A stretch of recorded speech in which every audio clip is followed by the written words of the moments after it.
வணக்கம்.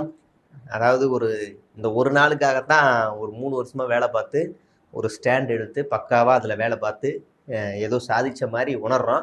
அது முழு ரிசல்ட் 4ஆம் தேதி தெரியும். இருந்தாலும் நாங்க இல்லனாலும், "எங்க நேத்து வீடியோ காணோம், இன்னைக்கு வீடியோ காணோம்" அப்படின்னு பழைய வீடியோல போய் கமெண்ட் பண்றீங்க. அதெல்லாம் பார்க்கும்போது, ஆஹா! இன்னமும் நம்மள நம்புறாங்களே ஊருக்குள்ள அப்படின்னு எங்களுக்குள்ள ஒரு சந்தோஷம் இருக்கு. பல பேர் உண்மையிலேயே இன்பாக்ஸ்ல ரொம்ப அக்கறையோட, அ அ "என்ன தம்பி எப்படி இருக்க?" அப்படின்னு கேட்கல. அ எல்லாரும் கேட்டீங்க. "தற்குறி வந்துருவானா?"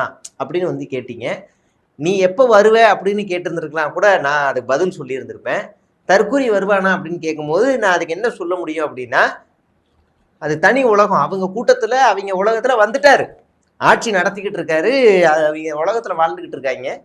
எல்லாருக்கும் பதில் ஒரே மாரி சொல்லி, சொல்லி எனக்கு வெறுத்து போச்சு. என்னடா இது என்ன எல்லாரும் கேட்டே இருக்காங்க அப்படின்னு. இருந்தாலும் நம்ம சொல்ல வேண்டிய கடமையில இருக்கோம் அப்படிங்கிறனால சொல்றோம். கிட்டத்தட்ட சென்னையில நம்ம டீம் ஃபுல்லா சர்வே எடுத்துட்டாங்க. முக்காவாசி எல்லா தொகுதியும் 1, 2 தொகுதியை விட்டுருப்பாங்கன்னா எல்லா தொகுதியும் வெயில்னு பார்க்காம இறங்கி அடிச்சிட்டாங்க. இந்த என் கையை பாருங்களேன், வாட்ச் போடுற இடம் மட்டும் வெள்ளையா இருக்கு. மீதி எல்லாம் கருப்பா டேன் ஆயிருச்சு. நம்ம கை மடிச்சே தான் இருப்போம். ஃபுல் ஹேண்ட் போட்டு போறவங்க தான் தற்கூறிங்க. வெயில் போடுறோம் அது டேன் ஆயிரும்னு. பட் இதுதான் நம்மளுடைய இது. வீட்டில் சொல்லியிருக்காங்க, கத்தாழை எடுத்து தேய்ங்க, ஏபிசி ஜூஸ் குடிங்கன்னு. அதுக்கு பண்ணுவோம். அது பண்ணக்கூடிய ஆள் தான் நான் பண்ணுறேன். அடுத்து நாம தமிழ்நாட்டில் அங்கங்கே பல இடங்களில் சர்வே போயிருக்கோம். பல பேர் வேற வேற இடங்களில் சர்வே போனாலும், சில பேர் நண்பர்கள் சேனல் வாரியாக போயிருக்காங்க. இப்போ அந்த மாதிரி ஒரு பாஜக வேட்பாளருக்கே வேலை செய்ய நம்மள நண்பர்கள்லாம் போயிருக்காங்க. ஆனால் அவங்க கலர் ரிசல்ட்னு ஒன்று இருக்குல்ல, மன அளவில் ஒரு கலர் ரிசல்ட்னு ஒன்று இருக்கும், சேனலில் போர்ட்ரேட் பண்ணுறன்னு ஒன்று இருக்கும். அந்த மன அளவில் இருக்க கலர் ரிசல்ட்லாம் நம்மக்கிட்ட சொல்லும்போது கொஞ்சம் ஆறுதலாக இருந்துச்சு. என்ன அப்படின்னா, விஜய் எந்த ஓட்டை பிரிக்கிறாரு அப்படின்னு நம்ம சர்வே எடுக்கும்போது 20லேருந்து 25 வயதில் இருக்கக்கூடியவர்களுடைய ஒரு 40லேருந்து 45% ஓட்டை அவர் எடுக்கிறாருங்க. முழுமையா புது வாக்காளர்களுடைய ஓட்டை எல்லாத்தையுமே எடுக்கிறாரான்னு கேட்டால் வாய்ப்பே இல்லை. அதுக்கு சான்ஸே கிடையாது. 20லேருந்து 25 வயசுல இருக்கக்கூடியவர்களுடைய வாக்குகளை ஒரு 40% தான் எடுப்பாரு. அப்படியே பெண்களுடைய ஓட்டுகளில் ஒரு கணிசமான எண்ணிக்கையில் எடுக்கிறாரு. அந்த பெண்கள்லாம் யாரு? கட்சி சாராதவர்களா, இல்லை பொதுமக்களா இருக்கவங்களா, இல்லை ஏதாவது ஒரு கட்சியில் இருக்கவங்களா அப்படின்னு நம்ம போய் தனியாக ஒரு அனாலிசிஸ் எடுத்தோம்னா, பெரும்பாலும் பெண்கள் எல்லாம் அதிமுகவுக்கு வாக்களித்த பெண்களா இருக்கிறாங்க. ஏன் அதிமுகவுக்கு போன வாட்டி வாக்களிச்சிங்க, இந்த வாட்டி ஏன் போடலை அப்படின்னு கேட்டால், இல்லை இவர் வரட்டும், என்ன ரீசன், என்ன காரணம், எதுவுமே அவங்களுக்கு தெரியல. அது ஜென்சி கிட்ஸுக்குமே தெரியல. கேட்டால் அந்த மேலோட்டமான பார்வை, ஊழலை ஒழிப்பேன், பெண்களுக்கு பாதுகாப்பு கொடுப்பேன், அதை கொடுப்பேன், இது கொடுப்பேன், அதை செய்வேன், இது செய்வேன் அப்படின்னா அதே தான் அந்த ஜென்சி தான், அதில் தான் இருக்கு. சரி, இந்த வாக்குகள்லாம் அவர் எங்கேருந்து அறுவடை பண்ணியிருக்காரு அப்படின்னா, நாம் தமிழர் கட்சியிலேருந்து மொத்தமாக ஹைட்ரோ கார்பன் திட்டம் போட்ட மாதிரி ஓட்டையை போட்டு மொத்தமாக உறிஞ்சிட்டாப்புல அப்படியே நாம் தமிழரை. அதிமுகவில் எடப்பாடி பழனிசாமி அவர்கள் கொஞ்சமாவது ஃபீல்டு ஒர்க்கில் இறங்கி வேலை பார்த்துருந்துருக்கணும். அதிமுகவில் இருக்கக்கூடிய இளைஞர்களுக்குன்னு ஏதாவது ஒரு மாநாடு இல்லை உத்தேகப்படுத்துகிற மாதிரி எதையாவது செஞ்சு தொலைஞ்சிருந்திருந்தா இன்னைக்கு அந்த அதிமுகவை காப்பாற்றக்கூடிய நிலைமை வந்திருக்கும். ஆனால் அந்த அதிமுகவில் இருக்கக்கூடிய பெண்களுடைய ஓட்டை அப்படியே அறுவடை பண்ணி விஜய் எடுத்திருக்காப்புல. அப்படி கணக்குப்படி பார்த்தாக்கா இங்கே திமுகவோட வாக்குகளை ஏதாவது எடுத்திருக்காரா அப்படின்னு பார்த்தா, ஒருவேளை அவர் எடுத்தா கூட அவர் இங்கே அதிமுக நாம் தமிழர் கட்சியில இருந்தோ இல்லை தாவேகாவில இருந்தோ சிந்திக்க ஆரம்பிச்சு செயல்பட்டு இன்னைக்கு தமிழ்நாட்டுக்கு எது முக்கியம்னு சொல்லி சில பர்சன்டேஜ் கன்வெர்ட் ஆன ஓட்டுகள்லாம் திமுகவுக்கும் போயிருக்கு. இவங்க ஒதுக்கிறாங்கப்பா, நீ என்ன திமுக சொம்பு, எங்க அண்ணன் வந்தா பார்த்த இல்ல 20 லட்சம் ஓட்டு இன்க்ரீஸ், வெண்ண ஏழை எந்த ஆக்கா அப்படின்னு கத்த ஆரம்பிச்சாங்க. இங்க வாடா உட்கார்றான்னு உட்கார வச்சு அவங்களுக்கு பாடம் எடுத்துங்க.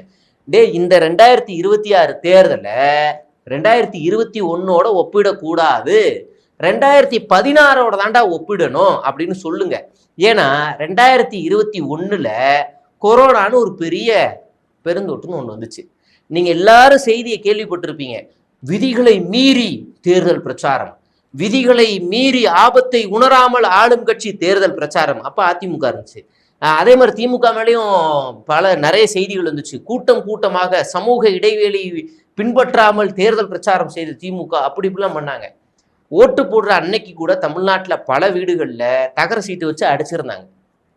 தகர சீட்டை வச்சு அடிச்சிருந்தாங்க. பல பேர் ஓட்டு போட போலாமா, லைன்ல நிக்கணுமே, அந்த லைன்ல நிக்கிறது கூட எப்படி போட்டாங்கன்னா இப்படி ஓ போட்டு வைப்பாங்க, ஓ போட்டு வச்சிருப்பாங்க, வெள்ளை கலர் பவுடர்லாம் போட்டு வச்சிருப்பாங்க. இந்த ஓல இருந்து அந்த ஓக்கு தாண்டி தாண்டி தாண்டி தான் ஓட்டே போடணும். அப்படி நெருக்கடியான காலகட்டங்கள்ல தான் நம்ம எல்லாருமே 2021 ஓட்டா போட்டோம். பாதி பேர் பயந்துட்டாங்க, பாதி பேர் வரல. இதுதான் காரணம். அது ஒரு மெயின் காரணம். ரெண்டாவது எஸ்ஐஆர். அதாவது ரொம்ப தெளிவா சொல்லணும், 2021 இவ்வளவு பெர்சன்டேஜ் இல்லாத கணக்கை, போடாத கணக்கு எல்லாத்தையும் நீக்கிட்டு இப்ப பார்த்தா 2 ஒண்ணுதான், ஆல்மோஸ்ட் ஒண்ணுதான். 20 லட்சம் ஓட்டு எக்ஸ்ட்ரா இருக்கு. உடனே விஜய் வந்துட்டாப்புல, விஜய் கிழிச்சிட்டாப்புல அப்படின்னு பேசுறாங்க.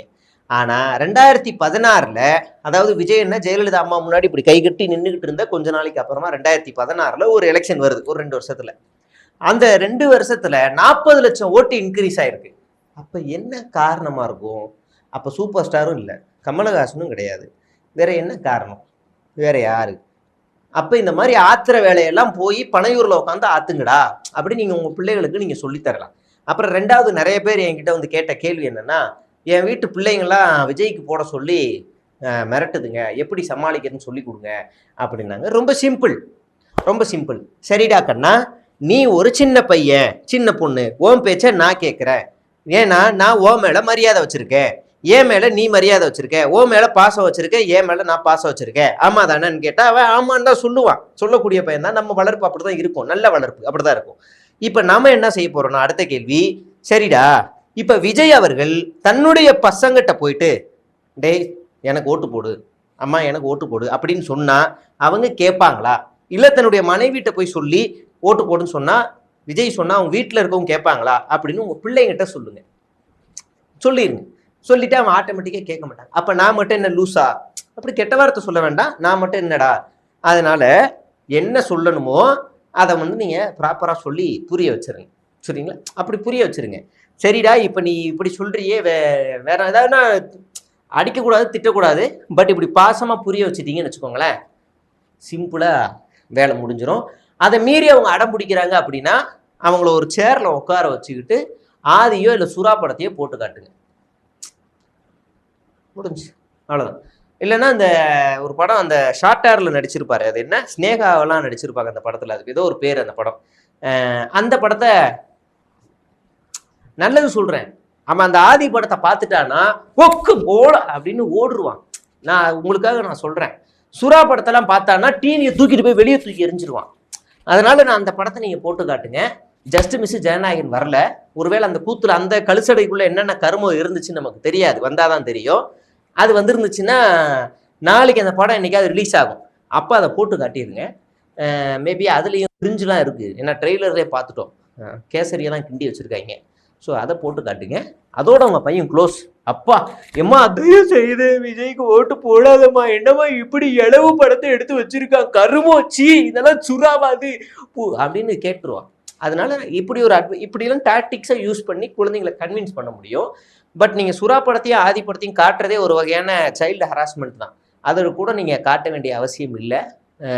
வேணா ஏதாவது ஒரு குரங்கு வித்தை காட்டுற டான்ஸ் எதையாவது காட்டி தொலைஞ்சிருக்கு, அப்படி ஏதாவது இல்லை கிரிஞ்சு காமெடி அதில் இருக்கும், ஒரு 2-3 காமெடி இருக்கும், அதை காமிச்சிருங்க. அது வந்து நல்லதுன்னு நினைக்கிறேன். அடுத்ததா இதுதான் கலை நிலவரம். நம்ம விஜயண்ணனே ஜெயிச்சாலும் ஆச்சரியப்படுறதுக்கு இல்லை, ஏன்னா ஜெயிச்சா பெரம்பூர்ல வாய்ப்பு கம்மி தான் எனக்கு தெரிஞ்ச, அங்கேயும் ஆளு டமுக்கு டப்பா தான். அடுத்ததா திருச்சியில சொல்லவே வேணாம், இன்னைக்கோ வந்து மண்ணக்கவை விட்டுருவார் விஜய. அப்படியே ஏதோ ஒரு ஃப்ளூக்ல எப்படியோ, நான் அங்கங்க கேட்டதில்ல, ஜெயிச்சா கூட கரிஸ்மேட்டிக் கர்மம் பிடிச்ச லீடர் நம்ம விஜய் என்ன ஆகச்சிருந்தா அம்மா குமா அப்படி ஓட்டலெல்லாம் ஜெயிக்க மாட்டாப்புல, சொற்ப எண்ணிக்கையில பார்டர்ல சண்டை போட்டு அப்படிதான் ஒரு சாதாரண வேட்பாளர்கிட்டே ஜெயிக்கக்கூடிய நிலைமை தான் வரும். அப்படியே ஜெயிச்சா கூட நான் சொல்றது இதான் நடக்கும். அதனால அவர் உயர்ந்த உச்சத்துல வச்சு பார்த்து உச்ச அடிக்க வச்சிடாதீங்கடா, அவரை சாதாரணமாவே வைங்க நான் சொல்றேன்.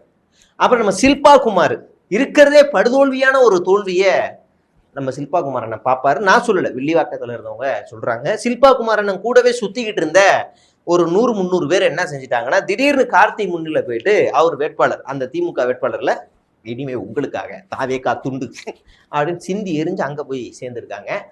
புசியானந்தனே நினச்சிக்கிட்டு இருக்காரு, நம்ம எம்எல்ஏ ஆகிட்டோன்னா என்ன ஃபஸ்ட்டு கையெழுத்து என்ன போடலாம், என்ன கடைக்கு 100 கடைக்கு 200 அப்படின்னு அவர் தனி உலகத்தில் வாழ்ந்துக்கிட்டு இருக்காப்புல. அமைச்சர் பட்டியலை வேற வெளியிட்டாங்க. அதுதான் எனக்கு பல் டாக்டருக்கு பதிலாக பால் துறை பல் டாக்டருக்கு. இதில் ஹைலைட் என்னன்னா, சமூக நீதி வந்து நம்ம ஜாதி வெறியன் மிஸ்ரா அவருக்கு, ராஜ்மோகன் நம்ம இல்லை, ராஜ்மோகன் இல்லை. அதில் என்ன எக்மோர் அவர் பாவம் என்ன ஆகும் அப்படின்னும் போது அவருக்கு தனியாக ஒன்று இருக்கான்.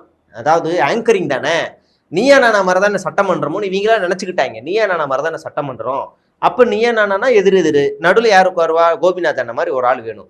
கரெக்டாக இருக்கும். நம்ம ராஜ்மோகனை உட்கார வச்சுருவோம், அப்பாவுக்கு பதிலாக அவர் சபாநாயகர் அவர் உட்கார வச்சுருவோம்.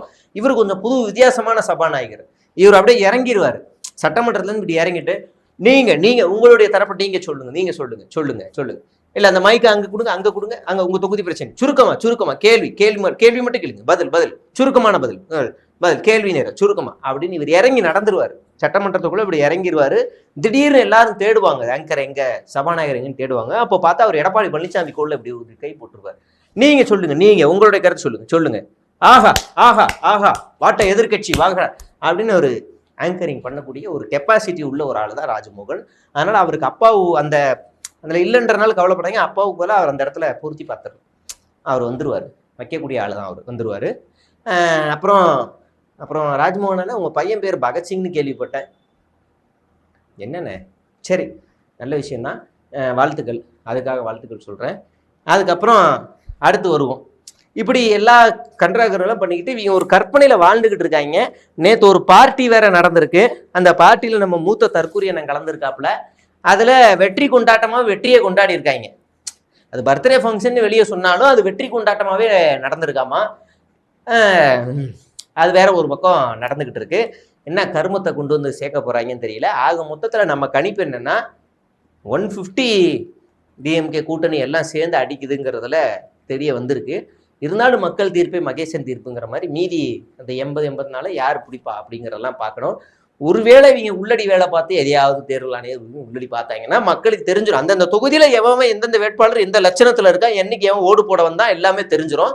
ஒரு தெருவில் எத்தனை ஓட்டு போலாயிருக்கு, அதில் யார் யார் இருக்காங்கன்னு எல்லாருக்கும் தெரிஞ்சிடும். அதனால உள்ளடி வேலையெல்லாம் பார்த்தாலும் நம்ம ரொம்ப கண்டிப்பாக கண்டுபிடிச்சிடலாம். ஒரு தெருவுக்குள்ள எத்தனை ஓட்டு போலா இருக்கு, அதுல நம்ம ஓட்டு எத்தனை, இந்த கட்சி அதிமுகவுக்கு எத்தனை, திமுகவுக்கு எத்தனை அப்படின்னு நம்மளால ஈஸியா கணிக்க முடியும். அதுல ஏதாவது உள்ளடி வேலை பார்த்தா ஈஸியா நம்மளால ப்ரொடெக்ட் பண்ணிக்க முடியும் அப்படிங்கிறதா. அதனால உள்ளடி வேலை பார்க்கறதுக்கு இல்லை, நம்ம விஜயண்ணனை இறக்குன மெயின் காரணம் என்னன்னா, அதிமுகன்ற ஒரு அஸ்திர ஆலமரத்தை இடிச்சு தள்ளிட்டு நீ வா, நான் சொல்ற எல்லாத்தையும் அஜெண்டாவா பேசு, நாளைக்கு நீயும் அதிமுகவும் ஒன்று சேரு, திமுகவை அழிச்சிரு, நாங்கள் உள்ள வரோன்னு பாஜக ஏவி விடப்பட்ட ஒரு கழுசடை. இது ஒரு கள்ளிக்காட்டில் பூத்த ஒரு அதுதான் நம்ம விஜயன்னு. என்ன நடக்க போகுது அப்படின்றத பொறுத்திருந்து பார்ப்போம். இதெல்லாம் தாண்டி வெளிநாட்டில இருந்து ஒரு கழுசடை வேலையை ஒன்று பார்த்துக்கிட்டு இருக்கானுங்க ஒரு சில எச்சப்பொறுக்கி சாரீஸ். நான் அந்த மாதிரி காமெடி சொல்ல மாட்டேன், பட் அவனை திட்டலாம், தப்பு இல்லை, எச்சப்பொறுக்கிஸ் தான். அவனுங்க எல்லாருமே வெளிநாட்டில இருந்து சில எச்சப்பொறுக்கி வேலையை பார்த்துக்கிட்டு இருக்கானுங்க. அதுக்கான ப்ரூஃப் எல்லாத்தையும் நம்ம டீம் எல்லாருமே கேதர் பண்ணிக்கிட்டு இருக்கோம். மாப்பிள்ள, இந்த கேவலமான எச்சப்பொறிக்கு வேலையை ஏன்டா சில்பாகுமார் அவர்லாம் வச்சுக்கிட்டு செய்கிறீங்க, என்னடா அது ஏன்டா இப்படி பண்ணுறீங்க அப்படின்னு பார்த்தா 4ஆம் தேதிக்கு அப்புறமா அவங்களுக்கு ஒரு பெரிய கெட்ட செய்தி காத்துக்கிட்டு இருக்கு போல. அதுலேருந்து தப்பிக்கிறதுக்காக இந்த எச்சப்பொறிக்கு வேலையை செஞ்சுக்கிட்டு இருக்காங்க. அந்த எச்சப்பொறிக்கிங்க என்ன எச்சப்பொறிக்கு வேலையை செய்கிறாங்க அப்படிங்கிறத நான் உங்களுக்கு நாளைக்கு நான் உங்களுக்கு சொல்கிறேன். அதுவும் ப்ரூஃபோட சொல்கிறேன், அதுவும் வீடியோ ப்ரூஃபோட ஸ்க்ரீன்ஷாட்டோட எல்லா ஆதாரத்தோடு உங்களுக்கு நான் சொல்கிறேன். எல்லாமே ரெடி தான். இன்னும் கொஞ்சம் இன்னைக்கு வெளியிட்டனா கொஞ்சம் அலர்ட் ஆவாங்கல்ல, அதனால கொஞ்சம் அப்படி இப்படின்னு பிளாக்கா சொல்லி நாளைக்கு அவங்கள குஜிலி மஸ்து பண்றதுக்காக உங்களை சந்திக்கிறேன். நன்றி, வணக்கம்.